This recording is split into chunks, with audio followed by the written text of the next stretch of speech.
Joining me now for more on these budget measures, Assistant Health Minister Ged Kearney. Thank you for your time. You are a nurse. I'm not sure how much the sort of system around this has changed over the years, but paint a picture for me. Why is this needed? How many weeks is a nurse sort of studying on the job without getting paid at the moment?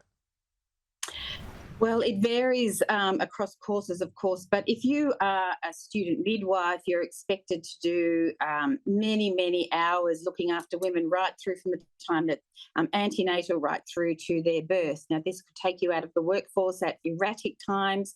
It could be hours and hours that you need to be with the mother as she's labouring. It's quite a difficult thing to predict, which makes having a job, if you're a student midwife, very difficult. If you're a student nurse, it's a little more planned, you know, when you are going to be on clinical placement. But this morning, Tom, I met with some rural and regional nursing students in Bendigo, and they were telling me that some of their placements are as far away as Echuca or other country towns, which means they have to leave home. They have to go to these other towns. They have to pay rent in those other towns while they're doing their clinical placements. It could be up to 16 weeks, a year. They still have to pay rent on their substantive place of residence back at home. So they're paying two rents for a period of time. I mean, it can be really financially difficult. And of course, while they're away doing clinical placements, they can't work at their usual, say, casual job back at home. So they don't have any income. So the whole thing becomes financially disastrous for these young people and older people who might be doing study later on in life, who might have children and a mortgage. So it can be really distressful in terms of financial situation. It can be catastrophic in some ways, and people leave their courses. So, yeah. Yeah, I guess for younger people, many have access to parental places, not all do, but you make a good point because we want people to sort of have career changes and go into things, so it's a bit harder. It doesn't start, though, until July 1 next year. This feels more like a pre-election promise than a budget one because it's going to be in the budget, but not take effect until after the election. Well, Tom, these decisions are made by the Treasurer and by the Cabinet, and they've deemed that this is a good time to start that. It's all about being a financially and fiscally responsible. I beg your pardon? Sorry.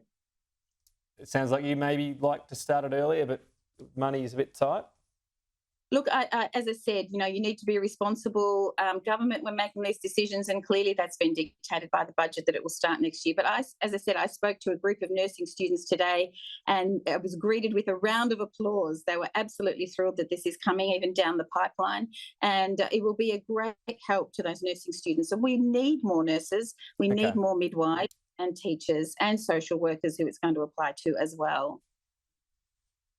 The new hospital funding deal is being done by the government, and it's going to offer to double the cap in terms of that hospital funding. There's all this talk of a structural deficit. It sounds as though in this area, not going to be money saved, it's actually going to go up. Is health just a part of the budget where it's going to be a part that's going to increase? Can't really find the savings there. It's going to go the other way?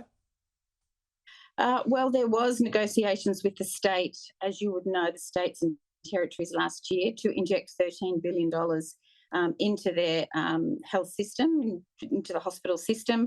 This is after, all those years of COVID that we know put a terrible strain on the health state budgets, and a recognition that there is assistance needed. So I think the $13 billion will be very welcome.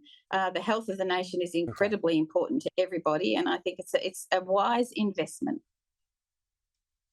Let me ask you finally, we just had Sarah Henderson on the program. I'm not sure if you were listening in, but she's called for a ban on hate speech at university campuses, including the terms intifada and from the river to the sea. She says that is essentially hate speech directed towards Jews. What do you make of that call?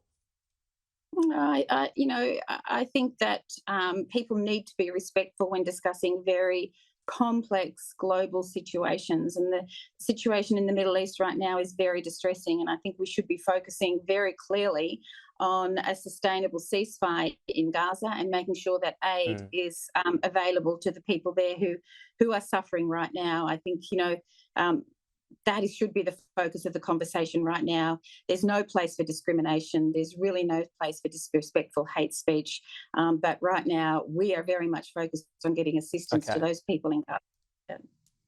I understand. Yeah, I totally understand that. But you said no place for it. Do those words, in your view, constitute hate speech? Jewish groups saying, particularly from the river to the sea, in their minds, means that a Jewish state doesn't exist. Well, it's all in the interpretation. I'm not really 100% familiar with that term. It could mean that we live harmoniously.